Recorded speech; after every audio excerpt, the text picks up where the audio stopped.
Allez, nous voilà donc dans la seconde partie consacrée au Memo Plus et à l'application FS Golf qui nous permet de faire notre entraînement quotidien. Donc pour revenir un peu sur les réglages qu'on avait fait dans la première partie, j'ai cliqué en haut à droite sur connecter. Donc on voit effectivement que nos angles sont correctement placés pour le Memo Plus. En termes d'alignement, donc on peut voir effectivement que ma balle est alignée est pratiquement alignée par rapport à mon trait rouge. Voilà, ça sera donc mon axe de jeu. À savoir que j'ai coupé le vidéoprojecteur parce que je ne peux pas sur iPad enregistrer de capture vidéo en même temps que c'est diffusé sur le vidéoprojecteur. Voilà, donc on va faire ça. Donc alignement, c'est tout bon. On retourne donc à l'écran principal où on peut démarrer une session. Donc démarrer une session, en haut on sélectionne Short Indoor dans mon cas, hein, à l'intérieur. Les réglages de radar sont faits. La distance par rapport à la balle, donc on a un réglage possible entre 2 mètres 1, c'est-à-dire du radar à la balle, de 2 mètres 1 à 2 mètres 7. Donc moi j'ai mis 2 mètres 1 en termes d'encombrement de pièces, ça marche très bien. La balle est surélevée sur un tapis de 2 cm pour ma part. Donc le joueur est réglé. L'équipement, donc en cliquant sur équipement, on peut choisir donc son club. On peut aussi, si on le souhaite, créer tous ces clubs. Pas de souci, on va sur le fabricant. Voilà, on choisit sa marque et puis on rentre le modèle à la main sans aucun souci. Une fois que ça c'est fait, on peut faire la même chose pour nos balles. On va rester sur de la balle standard. Les conditions météo, on ne les règle pas en intérieur. Le data marging, donc show data marging, nous avons la possibilité de se faire des marges d'acceptation de bons coups ou de mauvais coups. C'est-à-dire que par exemple, pour mon fair set, je me suis mis des marges à mettre un carry entre 125 et 135 mètres. Je joue 130 mètres pour un fair set, donc c'est mes marges d'acceptation. Pour ma vitesse de club, un bon contact se situe au moins à 126 km/h. Le spin entre 6000 et 8000, le smash factor 1, 2 et 1, 4.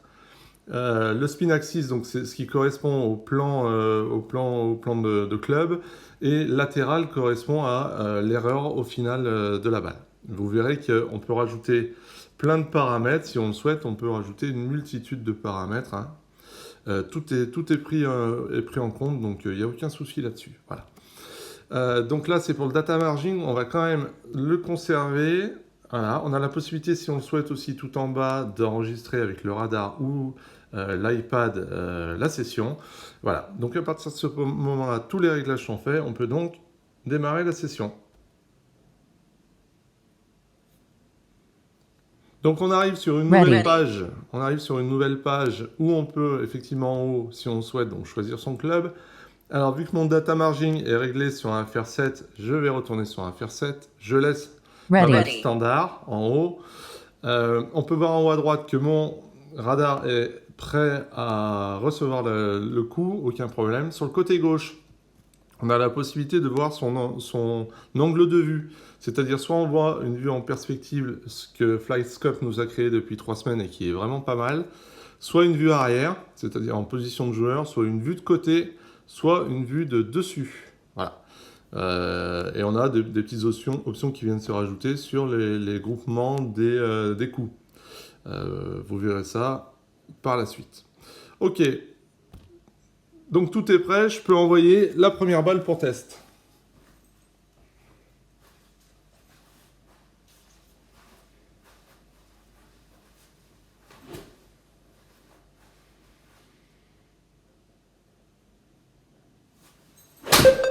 Carry is 115.9 meters. Ready. Ok, donc voilà les résultats. On se retrouve donc avec un carry à pratiquement 116 mètres, une vitesse de club à 132 km/h, une vitesse de balle à 153 km/h, ce qui est la résultante du smash factor de 1,15 que l'on voit à droite. En termes de retombée de balle, on se retrouve à 0,8 mètres côté gauche, donc left, par rapport à ma cible, donc ce qui est pas trop dégueulasse. Spin axis, donc ça c'est mon plan de swing qui va me donner un effet donc de 2,1 degrés sur la gauche, donc ce qui est bien aussi. Un launch away, donc c'est le décollage de ma balle qui est à 22 degrés, et un spin qui est à 6345 tours par minute, ce qui est bien mais pas top. Concernant les autres points, donc on a la hauteur de vol, le temps de vol, l'AOA c'est l'angle d'attaque, angle of attack. Spin loft c'est l'angle de ma face de club au moment du contact, donc 40 degrés. Je me retrouve avec un launch H de 0,1 à droite, une roule de 1,1 m, et ce qui me fait une distance totale de 116,9 mètres. Il me donne sur le côté droit, donc, au final, le type de shoot. Alors ça, qu'est-ce que ça me dit? Donc, effectivement, si on reprend sur toutes les vues, j'ai une balle qui est pas trop mal, ok. J'ai la possibilité d'avoir d'autres tableaux. Si on clique en haut à droite, à côté de Ready, on a différentes possibilités. Donc, soit effectivement le plan qu'on vient de voir, soit un dashboard, c'est-à-dire que de la donnée. Vous pouvez, si vous le souhaitez, faire que de la donnée comme ça. Vous pouvez avoir toutes vos informations en termes de tableau récapitulatif.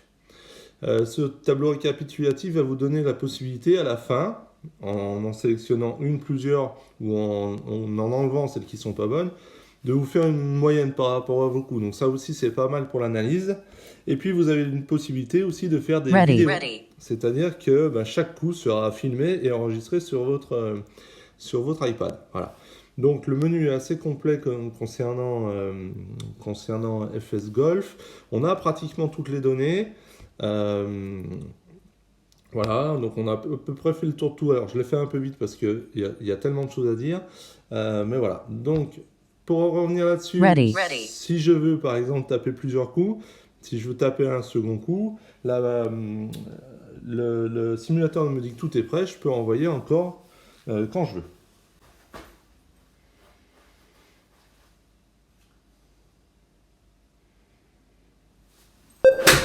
Carry is 131.1 meters. Ready.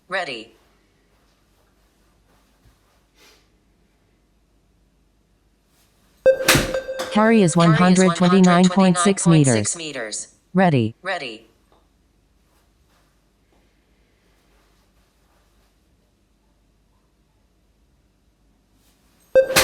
Carry is 114.3 meters. Ready.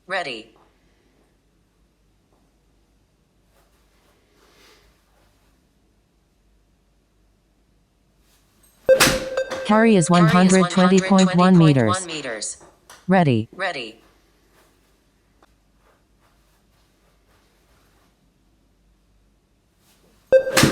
Carry is 108.7 meters. Ready.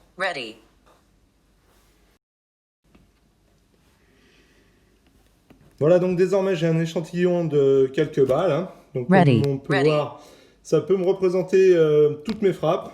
Donc vue arrière, vue de côté ou vue de dessus. Voilà, donc j'en ai mis un peu de partout. Effectivement, donc ça nous permet de voir mes zones de frappe. Donc échantillonner sur 5 balles, c'est pas top. Il en faut beaucoup plus pour que ce soit beaucoup plus précis. Voilà. Pour ce qui concerne FS Golf, je pense qu'on a à peu près fait le tour. C'est une application qui est sobre mais complète. Il n'y a pas beaucoup de défauts. La majorité des balles sont captées, on n'en a pas parlé, mais allez, on va dire qu'il y a une balle sur 30 qui n'est pas détectée. Voilà. Sinon, pour le reste, c'est nickel. Les inconvénients, j'en vois pas énormément, sachant que c'est assez complet. Là, comme ça. Voilà, donc finish session, on a toutes les infos qui sont ici, et si vous le souhaitez, vous pouvez les exporter dans un cloud, les enregistrer directement sur un serveur externe, s'il est connecté. Voilà, donc voilà, ça c'est la fin pour FS Golf. Prochaine vidéo concernant Assist Connect, c'est-à-dire l'application pour faire des parcours. Allez, à tout de suite.